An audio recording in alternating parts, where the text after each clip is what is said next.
قال الله تعالى في سورة محمد صلى الله عليه وسلم أعوذ بالله من الشيطان الرجيم يا أيها الذين آمنوا أطيعوا الله وأطيعوا الرسول ولا تبطلوا أعمالكم۔ معزز حاضرین جمعہ، بزرگوں، نوجوان دوستوں اور اسلامی ماں اور بہنوں، آج کے خطبہ جمعہ میں اعمال صالحہ میں رسول اللہ صلی اللہ علیہ وسلم کی اتباع انشاءاللہ اس عنوان سے آدھے گھنٹے ہم آپ کے سامنے اظہار خیال کریں گے۔ سب سے پہلے میں نے آپ کے سامنے سورہ محمد کی ایک آیت پڑھی۔ اللہ تبارک و تعالیٰ اس میں ارشاد فرماتے ہیں، ایمان والو اللہ کی اطاعت کرو، رسول اللہ کی اطاعت کرو اور اپنے اعمال کو بیکار نہ کرو۔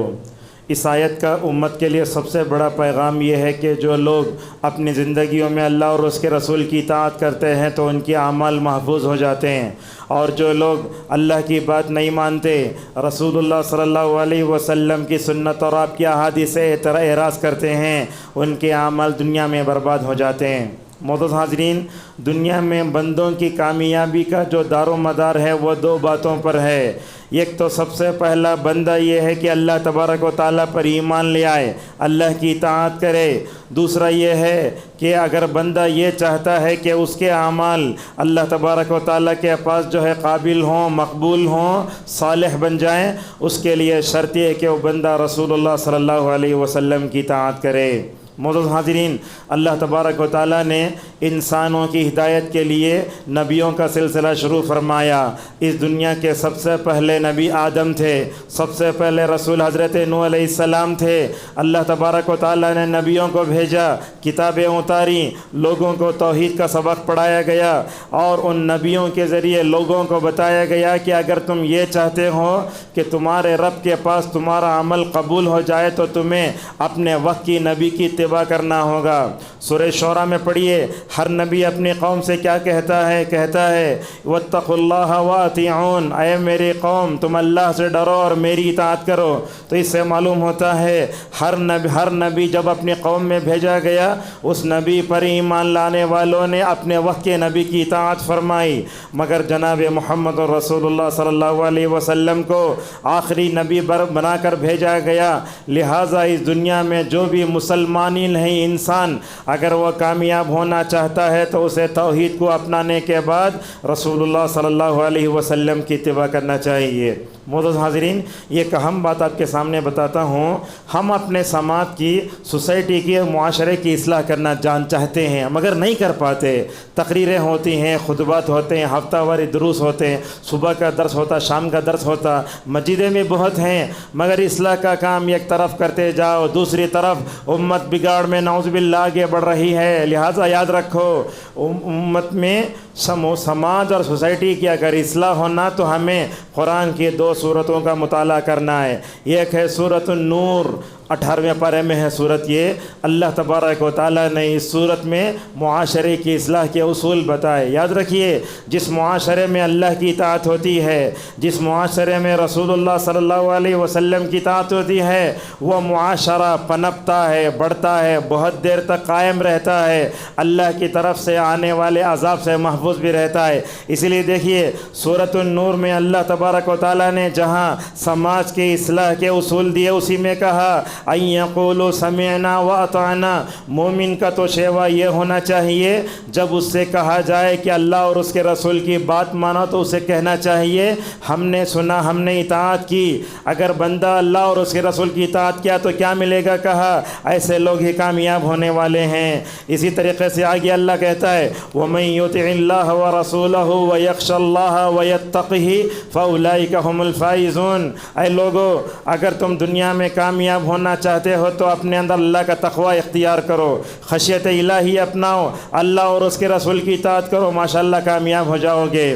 تھوڑی دیر پہلے میں نے خطبے میں وہ آیتیں آپ کے سامنے پڑھی گئیں، وَمَن يُطِعِ اللَّهَ وَرَسُولَهُ فَقَدْ فَازَ فَوْزًا عَظِيمًا۔ یہ آیتیں جو ہے ہمیں ہر جمعہ ہمارے کان سے ٹکراتی ہیں، پیغام دیتا ہے خطبۃ الحاجہ۔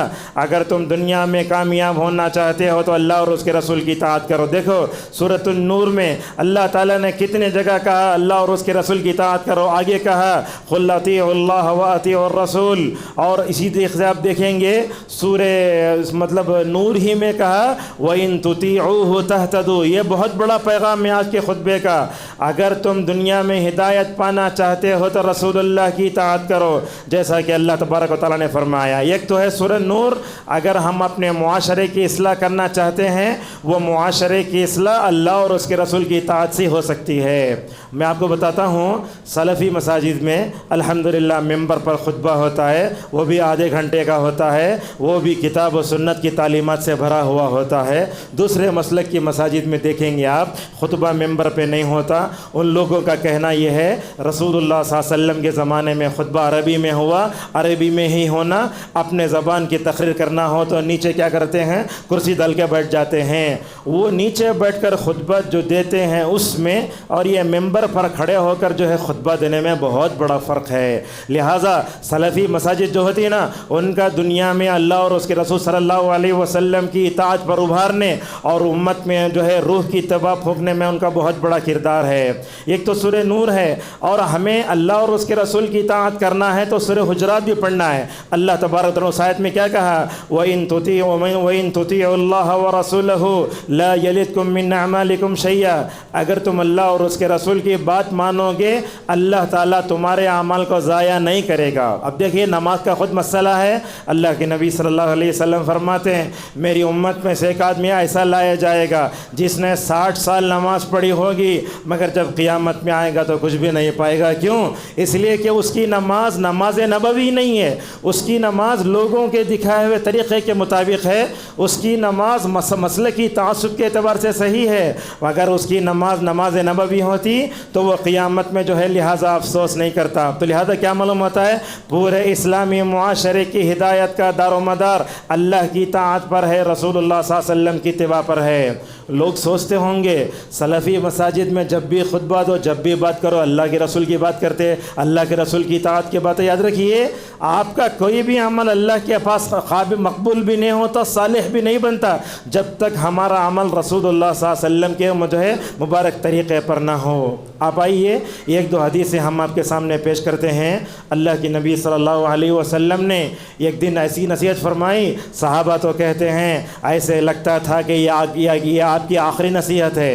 ہمارے خطبوں میں اللہ کے نبی کے تقریر میں بہت بڑا فرق تھا۔ وہ کیا تھا، نبی کریم صلی اللہ علیہ وسلم جب خطبہ دے تقریر کرتے تو کیا ہوتا، آپ کی آنکھیں جو ہے کیا ہو جاتی، کمانڈر کی طرح لال ہو جاتی۔ اللہ کے نبی صلی اللہ علیہ وسلم کے خطبے میں ہمارے خطبات میں فرق یہ ہے، اللہ کے نبی صلی اللہ علیہ وسلم جب خطبہ دیتے تقریر کرتے اللہ اکبر کیا ہوتا، دلوں میں ڈر پیدا ہو جاتا اور آنکھوں سے آنسو جو ہے بہنا شروع ہوتے۔ آج کل دیکھتے ہیں یہ چیزیں جو ہے ہمارے خطبات میں اور ہمارے جلسوں میں اور ہماری تقریروں میں نہیں ہیں۔ لہٰذا اللہ کے نبی صلی اللہ علیہ وسلم نے ایسے بہترین تقریر فرمائی، اللہ کے نبی کے صحابہ تو کہتے ہیں ایسے لگتا ہے کہ یہ اللہ کے نبی صلی اللہ علیہ وسلم کی الوداعی نصیحت تھی۔ اس نصیحت میں آپ نے امت کو کیا کہا، علیکم بسنتی و سنت الخلفاء الراشدین المہدیین من بعدی، لوگو فتنوں کے وقت میں میری سنت کو لازم پکڑو، میرے صحابہ کی سنت کو لازم پکڑو۔ لوگ جب 20 رکعت کی بات آتی ہے تو عمر رضی اللہ عنہ کی بات لے لیتے، مگر دوسری باتوں میں صحابہ کے عمل کو نعوذ باللہ ہم نظر انداز کرتے ہیں۔ اللہ کے نبی فرماتے اگر دنیا میں رشد و ہدایت پانا چاہتے ہو، اپنے داڑھ میں جیسے کسی چیز کو دبا کر پکڑتے ہو، ویسے فتنوں کے وقت رسول اللہ صلی اللہ علیہ وسلم اور صحابہ کے منہج کو ویسے لازم پکڑو۔ معزز حاضرین، ہمیں ہر موڑ پر اللہ اور اس کے رسول صلی اللہ علیہ وسلم کی اطاعت کرنا چاہیے۔ شاید ایسا ہی موقع تھا، اللہ کے نبی مسجد کے اندر ہیں، ایک صحابی مسجد داخل ہو رہے تھے، نام ان کا عقبہ بن عامر یا ابن مسعود بھول رہا ہوں۔ اللہ کے نبی نے کہا بیٹھ جاؤ۔ وہ صحابی کیا سمجھے، شاید میں جہاں ہوں وہیں بیٹھ جانا چاہیے، حالانکہ مسجد میں داخل ہو کر بیٹھنے کی تاکید کی گئی تھی، وہیں بیٹھ گئے۔ اللہ اکبر۔ نبی کریم صلی اللہ علیہ وسلم نے ان سے کہا میرے کہنے کا مطلب یہ نہیں کہ تم باہر بیٹھ جاؤ، میرے کہنے کا مطلب یہ تھا کہ تم مسجد میں آ کر بیٹھ جاؤ۔ معزز حاضرین، زندگی کے ہر گوشے میں، ہر موڑ پر، ہر پہلو پر ہمیں اللہ کی بات ماننا، رسول اللہ صلی اللہ علیہ وسلم کی اطاعت کرنا۔ نمازوں کا مسئلہ لے لیتے ہیں، آج ہمارے لوگ ہیں نماز پڑھتے ہیں مگر نماز نبوی نہیں رہی۔ دیکھتے ہیں مالک ابن حویرث رضی اللہ عنہ کہتے ہیں ہم نوجوان اللہ کے نبی صلی اللہ علیہ وسلم کے پاس گئے، آپ نے ہمیں اذان سکھائی، آپ نے ہمیں سفر میں حضر میں نماز پڑھنے کا طریقہ سکھایا۔ جب صحابہ کرام اپنے گھروں کو جانے کے بارے میں شوق مند ہو گئے تھے، اس موقع پر نبی کریم صلی اللہ علیہ وسلم نے مالک ابن حویرث اور ان جیسے نوجوان صحابہ سے کیا کہا؟ صلو کما رأیتمونی اصلی، اے لوگو تم ویسے نماز پڑھو جیسے تم نے مجھے نماز پڑھتے ہوئے دیکھا ہے۔ آج مساجد کا حال یہ ہے، ہر مسجد میں اپنے اپنے مسلک کے حساب سے نماز کا طریقہ لگایا جاتا ہے، حالانکہ نماز ویسے پڑھنا چاہیے جیسے رسول اللہ نے پڑھی۔ یہ دیکھو بات کیسی ہے، عمر ابن عبدالعزیز رحمہ اللہ حالانکہ تابعی تھے انہوں، حضرت انس جب ان کے پیچھے نماز پڑھتے تو کہتے اے عمر جب میں تمہارے پیچھے نماز پڑھتا ہوں تو مجھے نبی کی نماز یاد آتی ہے، لہٰذا اللہ کے نبی صلی اللہ علیہ وسلم کے مبارک طریقے پر اپنی نمازوں کو درست کرو۔ اسی لیے رسول اللہ صلی اللہ علیہ وسلم اور عمر رضی اللہ عنہ نماز کا طریقہ سکھانا چاہتے تو ممبر پر آ جاتے تھے، جب سجدہ کرنے کا موقع آتا تو نیچے اتر کر سجدہ کرتے تھے، کیوں؟ تاکہ ممبر پر چڑھ کر لوگوں کو نماز کا صحیح طریقہ بتائیں۔ رہا مسئلہ روزوں کا، رسول اللہ صلی اللہ علیہ وسلم نے امت کو جو ہے روزوں کے بارے میں بھی مکمل تعلیمات دی۔ دیکھتے ہیں سحری میں 5 منٹ پہلے ختم کر لینا اور افطار میں 5 منٹ احتیاط کے نام پر دیر سے کرنا، یہ صحیح نہیں ہے۔ پورا رمضان ہم نے رمضان کے شروع میں بھی اللہ اور اس کے رسول کی خلاف ورزی کی، رمضان میں روزہ ختم ہوتا اس وقت پر بھی کیا ہے، ہم نے اللہ اور اس کے رسول کی نافرمانی کی، پھر بھی دعا کرتے اے اللہ ہمارے روزوں کو قبول کر لے۔ روزے قبول کیسے ہوں گے؟ آپ کی سحری صحیح نہیں، آپ کا افطار صحیح نہیں، کیسے روزے قبول ہوں گے؟ اسی طریقے سے رسول اللہ صلی اللہ علیہ وسلم نے زکوٰۃ کے بارے میں بھی امت کو مکمل طور پر تاکید فرمائی۔ آپ نے فرمایا سونے میں زکوٰۃ کے لیے اتنا جو ہے نصاب ہے، چاندی کے لیے اتنا نصاب ہے، کس سے لینا، کتنا دینا، کیسے مکمل طور پر آپ نے فرمایا۔ ایک تو نماز کا تذکرہ ہوا، روزوں کا ہوا، زکوٰۃ کا ہوا۔ اب موسم ہے حج کا، اس کے بارے میں گفتگو کرتے ہیں۔ اسلام کا چوتھا رکن حج ہے۔ اللہ کے نبی صلی اللہ علیہ وسلم نے بھی اپنی زندگی میں ایک ہی حج فرمایا۔ لوگ حج کو جاتے، جو لوگ حج کو نہیں جاتے انہیں یہ معلوم کر کے رکھنا چاہیے کہ رسول اللہ نے کتنے حج کیے ہیں۔ لوگوں کو معلوم نہیں ہے۔ IPL کے بارے میں پوچھو، لوگ بولتے ہیں کتنے شاٹ مارا، کون سی ٹیم اوپر ہے، کتنے پوائنٹس ہیں، مگر لوگوں کو یہ نہیں معلوم ہوتا کہ رسول اکرم صلی اللہ علیہ وسلم نے کتنے حج کیے۔ آپ صلی اللہ علیہ وسلم نے 9 ہجری میں ابو بکر رضی اللہ عنہ کو امیر الحج بنا کے بھیجا۔ حالانکہ نبی چلے آ سکتے تھے، مگر وہ اللہ کے نبی کے حج کی تیاری فتح مکہ سے ہی شروع ہو گئی۔ آپ نے وہ توحید کے مرکز کو توحید کا مرکز بنایا، 63 بتوں کو ہٹایا، اللہ اکبر، کعبۃ اللہ پر چڑھ کر حضرت بلال نے آزادی، مکہ اپنے اصل پر واپس آ گیا۔ یہ کب ہوا؟ 8ویں ہجری میں ہوا۔ 9 ہجری میں ابو بکر حج کرنے گئے، مگر جاہلیت کا حج تھا۔ اللہ کے نبی نے اپنی زندگی میں ایک حج کیا۔ میں سمجھتا ہوں پوری امت بھی اگر حج کر لے، مگر پوری امت کا حج بھی رسول اللہ کے حج کے برابر نہیں ہو سکتا۔ یہ تھا رسول اللہ صلی اللہ علیہ وسلم کا حج۔ اس حج میں آپ صلی اللہ علیہ وسلم بار بار لوگوں سے کہتے لعلی لا القاکم بعد عامی ھذا خذوا عنی مناسککم۔ یہ جملے کیسے ہیں؟ اللہ کے نبی کی حرص کیسے؟ لوگوں میں تمہارے سامنے ہونا یہ میرا اور تو ہے تمہارا لائف کا بہت آخری موقع ہے، یہ شاید آئندہ سال میں تم سے مل نہیں پاؤں گا۔ یہ اللہ کی نبی اپنے صحابہ سے کہتے، اور دیکھو کیسی تڑپ، کہتے خذوا عنی مناسککم۔ لوگوں حج کا طریقہ سیکھنا ہو تو سیکھ لو، قربان جاؤ۔ جابر رضی اللہ عنہ کی حرص پر مدینے سے نکل کر مکہ گئے، مکے سے مدینہ آنے تک ماشاءاللہ جابر نے آپ کے تمام حرکات و سکنات پر ماشاءاللہ جو ہے نظر رکھی۔ جابر رضی اللہ عنہ کہتے ہیں اللہ کے نبی مدینے سے جیسے نکلے مدینہ واپس آنے تک میں نے اللہ کے نبی صلی اللہ علیہ وسلم کے سارے مناسک حج اور آپ کے تمام حرکات و سکنات پر ماشاءاللہ میں نے نظر رکھی۔ اسی لیے فضیل ابن عیاض رحمہ اللہ کہتے ہیں اگر کوئی آدمی اپنے حج کو حج مبرور بنانا چاہتا ہے اس کو چاہیے کہ وہ جابر رضی اللہ عنہ کی حدیث کا مطالعہ کر لے۔ اور اسی طریقے سے آپ نے حج کیا ماشاءاللہ، بڑا بہترین حج، وہ کیا خوش نصیب رہے صحابہ اکرام. ذرا میں آپ کو بتاتا ہوں. دیکھو یہ خطبہ ہے, مئی کا آن ہے, آواز آپ تک آ رہی ہے. جیسے ہی یو پی ایس آف ہوا, کرنٹ آف ہوا, یہ دوسری صف میں آواز نہیں آتی. اللہ اکبر. کیسے رہے ہوں گے صحابہ اکرام؟ 1 لاکھ صحابہ اکرام کو نبی کا خطبہ سننا یہ کرامت سے کم نہیں ہے. صحابہ اکرام کہتے ہیں ہم مینا کے میدان میں ہوتے تھے, عرفے کے میدان میں ہوتے تھے, اپنے اپنے ٹینٹ میں رہتے, مگر رسول اللہ کی پوری بات ماشاءاللہ ہمیں سنائی دیتی تھی. یہ رسول اللہ صلی اللہ علیہ وسلم کا معجزہ اور صحابہ کے لیے کرامت تھی. اتنے لمبا خطبہ دیا آپ نے اونٹنی کی پیٹھ پر. اس میں آپ نے فرمایا فَلْيُبَلِّغِ الشَّاهِدُ الْغَائِبُ, اے لوگو جو یہاں حاضر ہے, جو یہاں حاضر نہیں ہوا ہے, اس تک یہ میرا پیغام پہنچا دے. اونٹنی کی پیٹھ پر بیٹھ کر رسول اللہ صلی اللہ علیہ وسلم نے جتنا خطبہ دیا, خطبے کے تمام عناصر کو ماشاءاللہ کتب حدیث میں محفوظ کیا گیا. اللہ کے نبی نے جتنے جملے ارشاد فرمائے, کسی بھی صحابی نے ماشاءاللہ ایک جملہ نہیں چھوڑا.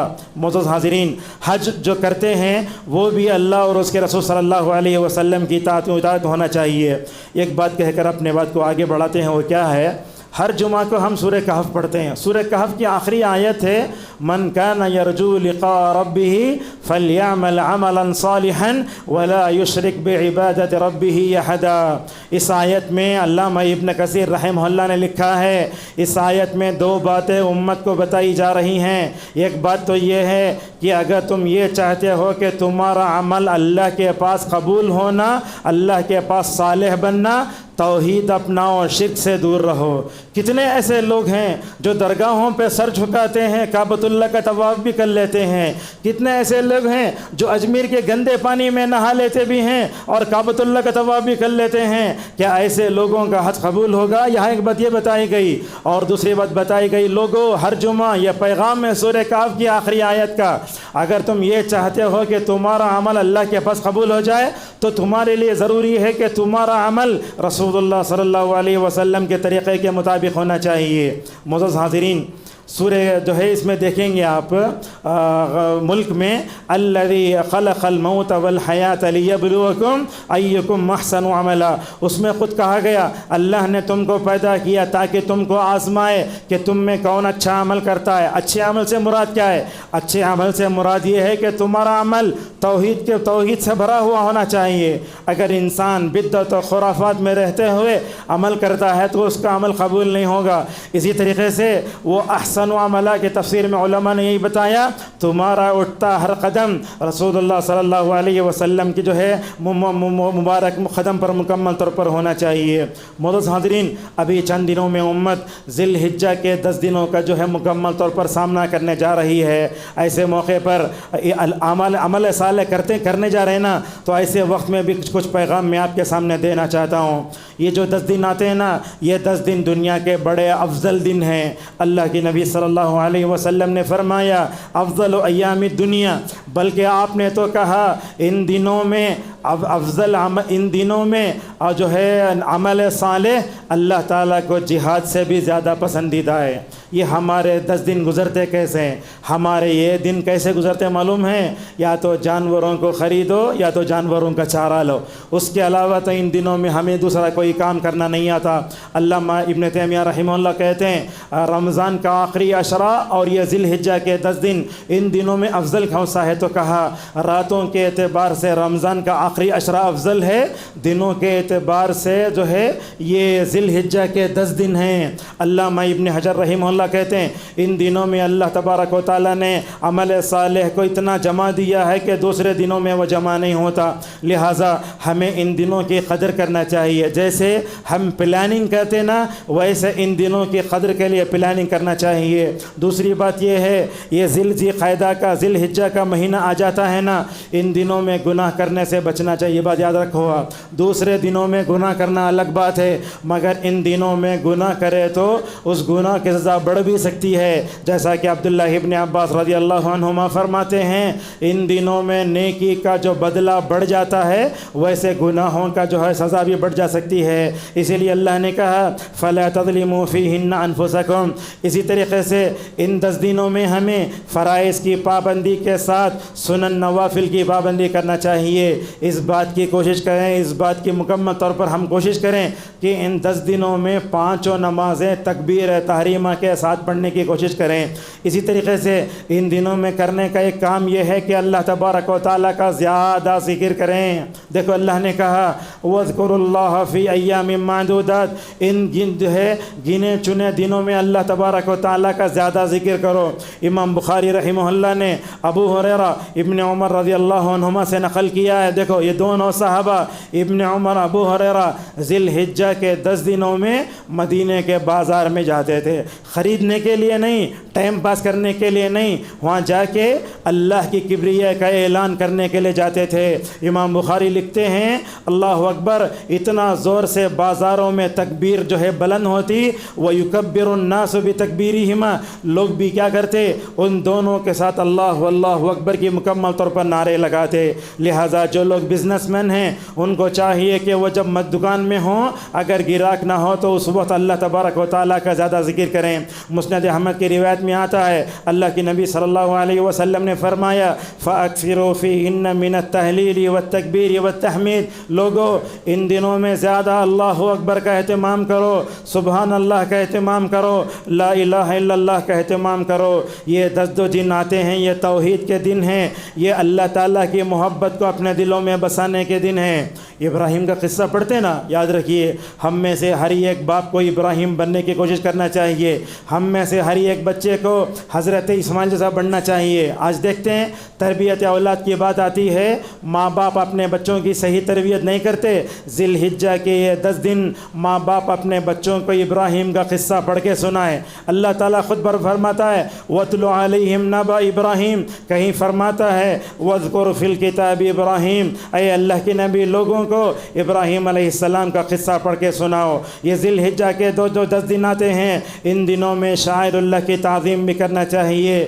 شاعر اللہ کا مطلب کیا ہے؟ مکے کی تعظیم، مدینے کی تعظیم، یہ عرفات ہے، یہ مزدلفہ ہے، یہ منی ہے، یہ مساجد ہیں، یہ قرآن ہے، ان کو شاعر کہا جاتا ہے۔ کہاں ہے شاعر اللہ کی تعظیم؟ سوشل میڈیا کے جس برے اثرات کا امت سامنا کر رہی ہے اس میں سب سے بڑا نقصان یہ ہے آج سوشل میڈیا نے کیا کیا، مطلب اللہ تعالیٰ کے شاعر کی بھی توہین فرما دی۔ آج کل کیا کرتے ہیں، کہاں ہے ہمارے اندر مکے کا احترام، مدینہ کا احترام؟ لوگ مکے مدینہ کا احترام کرو بولے تو حج کو جا کے اس کی چمکتی فوٹو کارگو میں لے کے آتا اور اس کو لگا لیتا، کیا بولا تو میرے حج کی یاد ہے۔ نعوذ باللہ، ایسے نہیں ہونا چاہیے۔ یاد رکھو اپنے گھروں میں مکے کا توڑا نہیں لگانا، اپنے گھروں میں مدینہ کا توڑا نہیں لگانا۔ اللہ تبارک و تعالیٰ نے مکے کو بنایا، مدینہ کو بنایا، ان کی محبت اپنے دل میں رکھو اور ان کے احترام کرنے کی ایک شکل یہ ہے، اللہ کی نبی نے فرمایا لوگو یاد رکھو کبھی قبلے کی طرف نہ تھوکنا۔ کتنے لوگوں کو ہم دیکھتے ہیں آٹو چلاتا چلاتا پان کھا کے بالکل اس کی طرف تھوکتا ہے۔ اللہ کی نبی نے فرمایا قبلے کی طرف تھوکنا نماز کے اندر ہو یا نماز کے باہر ہو گناہ کبیرہ ہے، اور جو آدمی قبلے کی طرف تھوکے گا وہ تھوک قیامت کے دن اس کے پیشانی میں لایا جائے گا۔ اللہ اکبر، اس قدر وعید نبی کریم صلی اللہ علیہ وسلم نے سنائی۔ لہذا شاعر اللہ کی تعظیم کرو، نماز کی تعظیم کرو، خبروں اور جو ہے مسجدوں کی تعظیم کرو، قرآن کی تعظیم کرو، اور جس کے دل میں شاعر اللہ کی تعظیم آ جاتی ہے اس کے دل میں اللہ کا تقوی آ جاتا ہے۔ کہا وَمَن يُعَظِّمْ شَعَائِرَ اللَّهِ فَإِنَّهَا مِن تَقْوَى الْقُلُوبِ، اور ان 10 دنوں کی ناقدری نہیں کرنا چاہیے، تلاوت قرآن کا اہتمام کرو۔ کیا یہ بتا سکتے ہیں جتنے لوگ یہاں بیٹھے ہیں 10 دنوں میں کوئی قرآن ختم کرے ہوں؟ نہیں ہوتا۔ رمضان میں نہیں پڑھتے، ذی الحجہ کے دنوں میں کیسے پڑھیں گے؟ اور اسی طریقے سے اپنے گھر میں اہل و عیال میں اپنے گھر میں اپنے بیوی بچوں میں احترام کرنا چاہیے، اور سب سے بڑھ کے ان دنوں میں زبان کا حفاظت بھی کرنا چاہیے، روزوں کا اہتمام بھی کرنا چاہیے۔ دیکھو عاشورے کا روزہ رکھنے سے ہوتا کیا ہے، 1 سال کے گناہ معاف ہوتے، مگر عرفے کا روزہ رکھنے سے 2 سال کے گناہ معاف ہوتے ہیں۔ اللہ اکبر، اللہ جزا خیر دے۔ ابن القیم رحمہ اللہ کو کیسے کمپیئر کرے دیکھو دیکھن میں لوگوں سے کہا لوگو تم جانتے ہو عرفے کا روزہ رکھنے سے 2 سال کے گناہ معاف ہوتے، عاشورے کا روزہ رکھنے سے 1 سال کے گناہ معاف ہوتے، یہ کیا سبب ہے؟ تو کہا عاشورے کے روزے کا تعلق موسیٰ کی شریعت سے ہے اسی لیے 1 سال ہے، مگر رسول اللہ صلی اللہ علیہ وسلم کی شریعت کی برکت یہ ہے عرفے کا روزہ رکھنے سے گزرے ہوئے 1 سال کے گناہ بھی معاف ہوتے اور آنے والے سال کے گناہ بھی معاف ہوتے۔ سعید ابن جبیر رحمہ اللہ کے بارے میں آتا ہے جب عرفے کے روزے کا وقت ہوتا تو کیا کرتے؟ اپنے گھر میں اپنے گھر والوں کو حتیٰ کہ لیبرز کو ان کو بھی اٹھا کر بولتے لوگو چلو اٹھو عرفے کی مکمل طور پر تیاری کرو۔ تو عرفے کا جو روزہ آتا ہے 9 ذی الحجہ کو آتا ہے، وہ جمعہ کو آئے ہفتے کو آئے کبھی بھی آئے، مگر اس روزے کی ہمیں نہیں چھوڑنا چاہیے۔ اگر آدمی سفر میں بھی ہو تب بھی روزہ رکھ لے۔ معزز حاضرین، ان دنوں میں یہ تو کام کرنا چاہیے، مگر ان کاموں کے ساتھ ساتھ ہم دیکھتے ہیں ان دنوں کی ایک عبادت کیا ہے؟ حج بھی ہے۔ اللہ تبارک و تعالی حج کی فرضیت کو بتاتے ہوئے کہتا ہے وَلِلَّهِ عَلَى النَّاسِ حِجُّ الْبَيْتِ مَنِ اسْتَطَاعَ إِلَيْهِ سَبِيلًا وَمَنْ كَفَرَ فَإِنَّ اللَّهَ غَنِيٌّ عَنِ الْعَالَمِينَ۔ لوگوں اللہ لوگوں پر حج بیت اللہ ضروری ہے۔ کن لوگوں پر؟ جن کے پاس مال کی طاقت بھی ہے، بدن کی طاقت بھی ہے۔ الحمدللہ تقریباً 2001 سے 2007 تک مدینہ میں رہنے کا مجھے اتفاق ہوا۔ اس وقت ہم دیکھتے تھے 60 سال سے زائد ایسے بوڑھے حج کو آتے تھے جن کا چلنا پھرنا مشکل تھا، ہدرتے تھے ایسا، ان کی بیویاں کپڑا نکالنا پھرانا ویسے تھا، مگر الحمدللہ اللہ تعالیٰ علماء کو ذخیر دے، امت میں اصلاح کرتے کرتے اب کیا ہو رہا ہے، لوگ بوڑھے نہیں نوجوان بھی حج کو جا رہے ہیں۔ اور یہ بات بھی یاد رکھو، حج کی عبادت بڑھاپے میں انجام دینے کی نہیں ہے، یہ حج کی عبادت ماشاءاللہ جوانی میں کرنے کی عبادت ہے۔ لہٰذا اگر بندے کو طاقت ہے تو حج کر لینا چاہیے۔ بات یاد رکھو، آدمی طاقت رکھا مال کی بھی بدن کی بھی، لکھ دیں لوگوں کو بڑے بڑے اپارٹمنٹ ہیں، بڑے بڑے شادی خانے بنا، اپنے بچوں کی شادی کر رہا، جہیز دے رہا، مگر حج نہیں کر رہا ہے، نعوذ باللہ۔ یاد رکھو حج فرض ہو جانے کے بعد بھی اگر آدمی حج نہیں کیا، جیسے نماز چھوڑنے پر گنہگار ہوگا ویسے وہاں بھی گنہگار ہوگا۔ اور جو لوگ حج کی طاقت رکھ کے بھی روزہ حج نہیں کرتے وہ تو اللہ کی رحمت سے محروم ہیں۔ یہ حدیث سنیے، ابو یعلا میں بیہقی میں روایت ہے، حضرت ابو ذر خدری رضی اللہ تعالیٰ عنہ فرماتے ہیں رسول اللہ صلی اللہ علیہ وسلم نے فرمایا ایک بندہ ہے، اللہ فرماتا ہے ایک بندہ ہے جس کو میں نے 2 چیزیں دی، میں نے صحت مند جسم دیا، دوسرا یہ ہے کہ میں نے اس کے لیے ماشاءاللہ معاشی جو ہے معاشی وسعت بھی دے دی، مال بھی دیا، طاقت بھی دیا، اور 5 سال میں اگر 1 مرتبہ وہ بھی حج کو نہیں آیا تو اللہ تعالیٰ فرماتا ہے وہ میری رحمت سے محروم ہے۔ رونگٹے کھڑے ہوتے ہیں حدیث سن کر۔ شاید سعودی عرب کے علماء اسی حدیث کو رکھ کر قاعدہ بنائے، ایک آدمی 1 مرتبہ حج کر لیا تو 5 سال تک نہیں آنا۔ لہذا جو لوگ مالدار ہیں، مالی طاقت بدنی طاقت رکھ بھی حج نہیں کرتے، یاد رکھو ایسے لوگ دنیا میں جی تو سکتے ہیں مگر وہ خود اللہ کی رحمت سے محروم ہو جاتے ہیں، اور جس معاشرے میں رہتے ہیں وہ معاشرہ بھی نعوذ باللہ اللہ کی رحمت سے محروم ہو جاتا ہے۔ عمر رضی اللہ عنہ تو کہتے تھے من اطاق الحج فلم يحج فسواء علی یہودی مات او نصرانیہ، کہتے عمر رضی اللہ عنہ ایک آدمی حج کی طاقت رکھ کر حج نہیں کریا، میں سمجھتا ہوں کہ نعوذ باللہ وہ تو یہودی ہو کر مرے گا یا نصرانی ہو کر مرے گا۔ آج لوگ مالی طاقت تو رکھتے ہیں مگر غلط راستوں میں جو ہے خرچ کرتے ہیں۔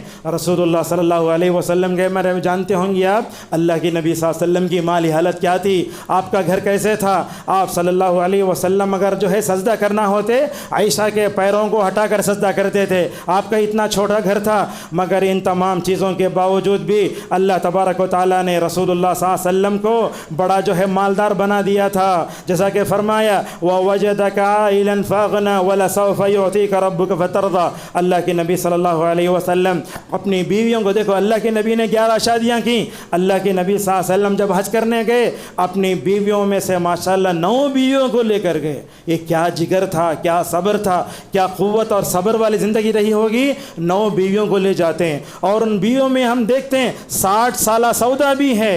آج کل ہم دیکھتے ہیں ذرہ ہماری بیوی گاڑی پر برابر نہیں بیٹھی، کچھ بھی نہیں ہوا تو ہم گالیاں دیتے ہیں۔ اللہ کے نبی نے کیسے صبر و تحمل والی زندگی کی ہوگی۔ اللہ کے نبی صلی اللہ علیہ وسلم نے اپنی بیویوں کو حج کرایا، اللہ کے نبی صلی اللہ علیہ وسلم نے اپنی بوڑھی بیویوں کو بھی مکمل طور پر برداشت فرمایا۔ ایسے ایسے چھوٹے چھوٹے صحابہ تھے جو اپنے جو ہے والدین ساتھ مکمل طور پر حج بھی کرتے تھے۔ یہ یاد رکھو، یہ حج کی جو عبادت ہے نا قیامت تک رہے گی۔ جو چنانچہ صحیح مسلم میں روایت آتی ہے، اللہ کے نبی صلی اللہ علیہ علیہ وسلم قیامت کے بڑی علامت کے طور پر نکلیں گے. دیکھو کہا اللہ کے نبی نے وہ فج الروحہ نامی مقام پر آئیں گے, وہاں سے تلبیہ پڑھتے ہوئے عیسیٰ علیہ السلام قیامت میں بڑی علامت کے طور پر آئیں گے اور انشاءاللہ جا کر حج بھی کریں گے, عمرہ بھی کریں گے. اس روایت سے معلوم ہوتا ہے حج عمرہ الحمدللہ قیامت تک مکمل طور پر رہیں گے. معزز حاضرین, افسوس ہے لوگ حج کو جاتے مگر حاجی کی زندگی میں کوئی تبدیلی نہیں ہے. بدعتی حج کو جاتا, کیا واپس آنے کے بعد سنت پرست بنتا انہیں؟ جو لوگ جو ہے قبروں کے سامنے جھکتے رہتے ہیں, حج کے بعد بھی آ کر نعوذ باللہ جھکتے رہتے ہیں. اور یہ بات بھی یاد رکھو, حج نبی کے طریقے پر ہو تو ہی قابل قبول ہے. آج دیکھو حج کی رہنمائی کرنے والے لوگ ہی حج کی روح سے ناواقف ہیں. جسے بولتے عمل کرنے سے پہلے علم چاہیے. حجاج کے درمیان جو کتابیں تقسیم کی جاتی ہیں وہ کتابیں صحیح نہیں ہیں. ان کتابوں میں حج کا وہ طریقہ ہے جو مسلک کے مطابق ہوتا ہے, حالانکہ حج زندگی میں ایک مرتبہ ہوتا ہے. اتنے پیسے ڈالتے, قرآن اندازی ہوتی, اتنے تکلیفیں پڑھ کے اتنا دور جاتے, مگر اگر آپ کا حج حج نبوی نہیں رہا تو نقصان ہوگا نا. لہٰذا مسلکی تعصب سے کام نہیں لینا چاہیے. لوگ حج کو جاتے, لوگ بول کے بھیجتے تمہیں وہاں گئے تو مکہ مدینے میں ان کے پیچھے نماز نہیں پڑھنا. اللہ اکبر, کتنی بڑی جہالت ہے یہ. اور یہ نعوذ باللہ امت میں افتراق و انتشار ڈالنے والے خود علماء ہیں. دیکھتے ہیں جماعت کے ساتھ نماز ہو رہی ہے, بولتے ہیں انہوں غیر مخلدہ ہمیں مخلدہ. ضرورت کیا ہے؟ حج کیا ہے؟ یہ ایک بڑی کانفرنس ہے, امت میں اتحاد کی روح پھونکنے کے لیے آتا ہے. آپ حج کو جائیں, ڈیوائڈ اینڈ رول کی پالیسی اگر اپنا تو کیسے ہوگا یہ بتائیے. اور اسی طریقے سے ہم دیکھتے ہیں حج کو جاتے ہیں لوگ مدینے میں, بولتے مسجد نبوی کو گئے تو 40 نمازاں پڑھنا ضروری ہے. حالانکہ یہ بات بھی صحیح نہیں ہے. اور حجاج کو جو کتابیں دی جاتی ہیں ان کتابوں میں کتاب و سنت کی روشنی میں رہنمائی نہیں ہوتی بلکہ مسلکی کتابوں کی روشنی میں ہوتی ہے. میں نے کئی حجاج کو ایسے دیکھا, حج کرتے رہتے ہیں, ان کے بیگ میں کتاب ہوتی ہے, کیا بھی کرنا رہتا وہ کتاب نکل کو دیکھتے, حالانکہ ساتھ میں علماء ہیں, ساتھ میں جو ہے ماشاءاللہ سعودی عرب کی طرف سے الحمدللہ ہر زبان میں حجاج کی جو ہے رہنمائی کرنے کے لیے لوگ موجود ہیں. اور اسی طریقے سے دیکھو حج میں اللہ اور اس کے رسول کی اطاعت کرے تو حج آسان ہو جاتا. حج کتنے دن کا ہے؟ 5 دن کا ہے. جاؤ مکے کو, مکے سے واپس آ جاؤ, حج ہو گیا. مدینے کو جانے کی ضرورت بھی نہیں ہے. لوگ بولتے مکے کو گیا, مدینے کو نہیں گیا تو سرکار کی مطلب جو ہے شان میں گستاخی ہو جاتی نا. نعوذ باللہ ایسے کوئی بات نہیں ہے. ہم دیکھتے ہیں وہ ایک دن آتا ہے 10ویں تاریخ کو, اس میں حاجی 5 کام کرتا ہے. سب سے پہلے کنکری مارنا, سر موڑنا, ذبح کرنا, سعی کرنا, طواف کرنا, یہ 5 کام ہیں. اس کو حج اکبر کہا جاتا ہے. یہ کاموں میں آگے پیچھے ہو گئے تو بھی چلتا, جیسا کہ عبداللہ ابن عمر رضی اللہ عنہ کی روایت آتی ہے. یہ ایک آدمی آگے صحابی آ کر بولتے یا رسول اللہ یہ کام پہلے کر لیا, یہ کام بعد میں کیا. اللہ کے نبی نے فرمایا افعل ولا حرج, کوئی ضرورت نہیں ہے. اللہ کے نبی رحمت للعالمین تھے. رسول اللہ صلی اللہ علیہ وسلم نے صحابہ کرام کو ماشاءاللہ حج مکمل طور پر آسان کر کے بتایا. مگر افسوس کی بات ہے آج علماء لوگوں کو کتاب و سنت کی روشنی میں رہنمائی نہ کرنے کے بجائے مسلک کے نام پر رہنمائی کرتے ہیں. میں نے خود حج میں رہ کر یہ دیکھا ہے, پورے لوگ احرام نکال دل کو معمولی کپڑوں میں سوتے ہیں, مگر اس طبقے کے لوگوں کو دیکھا تو احرام پہن لے کو 11 تاریخ کو بھی. کیا بولے تو ہمارے علماء بولے اس میں ترتیب ضروری ہے, میری قربانی نہیں ہوئی اس لیے میں احرام پہن لے کو ہوں. لہٰذا لوگوں کو مشقت میں نہیں ڈالنا چاہیے. آپ نے کہا ان ھذا الدین یسر, آپ نے بھی کہا یسر ولا تعسر. اس ممبر سے ہم لوگوں کو علماء کو پیغام دیتے ہیں حج کے معاملے میں لوگوں کو مشقت میں نہ ڈالو بلکہ جو ہے مکمل طور پر آسانی پیدا کرو. اور حج کی عبادت میں لوگوں کو 2 باتوں کا مکمل طور پر لحاظ رکھنا چاہیے, ایک ہے توحید اور دوسرا ہے رسول اللہ صلی اللہ علیہ وسلم کی مطابقت. میرے خطبے کا سب سے قیمتی جملہ یہی ہے, اگر کوئی آدمی مکے کو گیا اسے توحید مل جانا, اگر کوئی آدمی مدینے کو گیا تو اسے رسول اللہ صلی اللہ علیہ وسلم کی اتباع مل جانا. مگر آج دیکھتے ہیں لوگ کعبۃ اللہ کا طواف کرتے ہیں, پوچھتے ہیں یہ کس کی خبر ہے؟ بھلا بتائیے اگر مکہ توحید کا مرکز ہے, وہاں جا کر بھی اگر کسی کی توحید نہیں سنبھلی, دنیا کا کون سی جگہ ہوگی جہاں جا کر لوگوں کی نعوذ باللہ توحید سدھرے گی؟ مدینے میں گئے, آپ کو سنت سے محبت نہیں ہوئی, رسول اللہ صلی اللہ علیہ وسلم سے حقیقی محبت نہیں آئی, ذرا بتائیے مدینے سے بہتر کوئی اور جگہ ہے جہاں جا کر آپ رسول اللہ سے محبت کرتے ہوئے نعوذ باللہ کیا کریں گے؟ اللہ کے نبی صلی اللہ علیہ وسلم سے محبت کریں گے. بلکہ لوگوں کو دیکھتے ہیں لوگ جا کر مدینے میں بدعت کرتے ہیں. بعض بدعتیوں کو ہم نے دیکھا رسول اللہ صلی اللہ علیہ وسلم کی خبر کو پیٹنے بتانا الٹا چلتے ہیں، کیا بولے تو سرکار کی شان میں گستاخی ہو جاتی۔ بعض بدعتیوں کو ہم نے دیکھا مدینے میں چپل پہننے کو نہیں چلتے، اللہ کے نبی کے پر کہاں پڑے ہم نہ نہیں معلوم۔ وہ عمران خان بھی ہے، انہیں بھی اپنی چپل یہاں رکھ لیا ہے۔ لہٰذا توحید کو اپناؤ، رسول اللہ صلی اللہ علیہ وسلم کی سنت کو اپناؤ، اور ہر حاجی کو یہ کوشش کرنا چاہیے اس کا حج حج مبرور بن جائے۔ کس کا حج حج مبرور بنتا؟ جس کے حج میں جس حاجی کو توحید مل جائے، جس کے جو ہے شرک سے بیزاری ہو جائے۔ دیکھو لبیک اللہم لبیک لبیک لا شریک لک لبیک، ایک حاجی پڑھتا لا شریک لک، پھر بھی آ کر خبروں کے سامنے نعوذ باللہ یہ کرتا ہے، اور جو ہے حاجی کا حج اسی وقت مبرور بن سکتا ہے جب کہ تقلید کے دلدل سے نکل کر اتباع کی طرف آ جائے، بدعت کو چھوڑ کر جو ہے سنت کی طرف آ جائے۔ اور اس خطبے کا پیغام یہ ہے ہم سب کو زندگی کے ہر موڑ پر رسول اللہ صلی اللہ علیہ وسلم کی اتباع کرنا چاہیے۔ اللہ اکبر، کیا خوش نصیب تھے امام بخاری مسلم، زندگی پورا قال رسول اللہ کہتے کہتے الحمدللہ دنیا سے چلے گئے۔ اس دنیا میں سب سے آخر میں جو شخصیت آئی وہ علامہ البانی کی ہے، جنہوں نے تقلید کو مٹا کر اتباع کی روح پھونکی۔ اور یہ بات بھی یاد رکھیے اپنے تمام اعمال میں مناسک کی حج میں ہمارے اندر اتباع ہونا چاہیے۔ اس بات پر اپنی بات کو ختم کر لیتے ہیں۔ ابن عباس رضی اللہ عنہما کے پاس ایک آدمی آیا، آ کر بولا حج کی کون سی قسم افضل ہے؟ انہوں نے بولے حج تمتع، حج تمتع۔ تو انہیں بولا ابو بکر بولتے ہیں نا حج کی وہ قسم افضل ہے، عمر بولتے ہیں نا حج کی وہ قسم افضل ہے۔ اللہ اکبر، ابن عباس کو غصہ آ گیا، کہنے لگے میں تمہارے سامنے بولتا ہوں قال رسول اللہ، تم کہتے ہو ابو بکر عمر کا نام۔ یاد رکھو اگر امت کی یہ سوچ رہے گی تو کیا ہوگا سن لو، یوشک علیکم ان تنزل علیکم حجارۃ من السماء۔ رسول اللہ کی بات کے سامنے ابو بکر کی بات بھی نہیں چلتی، رسول اللہ کے بات کے سامنے عمر کی بات بھی نہیں چلتی۔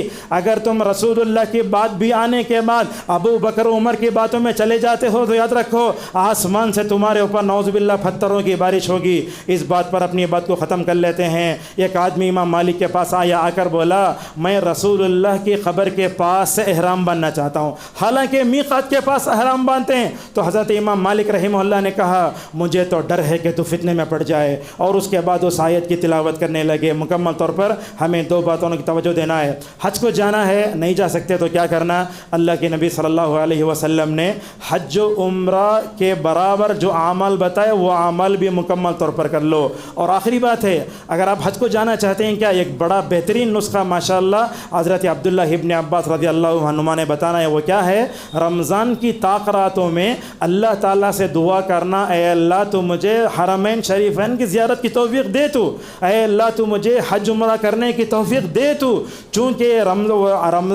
رمضان کے آخری عشرے میں تاخراتوں میں بندوں کی تقدیریں لکھی جاتی ہیں۔ ابن عباس کہتے ہیں کہ جو بندہ اللہ تعالیٰ سے دعا کر لیتا ہے اللہ تعالیٰ اس کی دعا کو قبول کر لیتا ہے۔ یہ اپنے خطبے کو روتے ہیں۔ ابن مسعود رضی اللہ تعالیٰ عنہ فرماتے ہیں لوگو اتباع کرو اور کبھی جو ہے نعوذ باللہ بدعت میں نہ پڑو۔ ہمارے خطبے کا خلاصہ یہ ہے ہمیں اپنی زندگی میں اگر کامیاب ہونا ہے تو اللہ کی اطاعت کرنا، رسول اللہ صلی اللہ علیہ وسلم کی اطاعت کرنا۔ ہمیں اپنی نماز بھی رسول اللہ کی اتباع میں پڑھنی ہوگی، اپنی زکوٰۃ بھی اللہ کے رسول کی اتباع میں دینی ہوگی، ہمارے روزے بھی رسول اللہ کی اقتداء میں رکھے جائیں گے۔ اگر زندگی میں حج کریں گے انشاءاللہ ہمارا حج بھی انشاءاللہ حج نبوی کی طرح ہوگا۔ اللہ سے دعا کریں جتنے لوگ اس وقت جو ہے حج کے لیے مکہ مدینہ پہنچے ہیں اللہ تعالیٰ ان سب کو موحد بنائے، اللہ تعالیٰ ان سب کو شرک سے بدعت و خرافات سے بچائے، اللہ تعالیٰ تمام حجاج کی حفاظت فرمائے، اللہ تعالیٰ تمام حجاج کو حج مبرور عطا فرمائے۔ اور جو وہ سعودی مملکت ہے نا الحمدللہ جو اتنے سارے حجاج کے لیے انتظام کرتی ہے، اس حکومت کی حفاظت کے لیے ہم سب کو دعا کرنا چاہیے۔ وآخر دعوانا الحمدللہ رب العالمین۔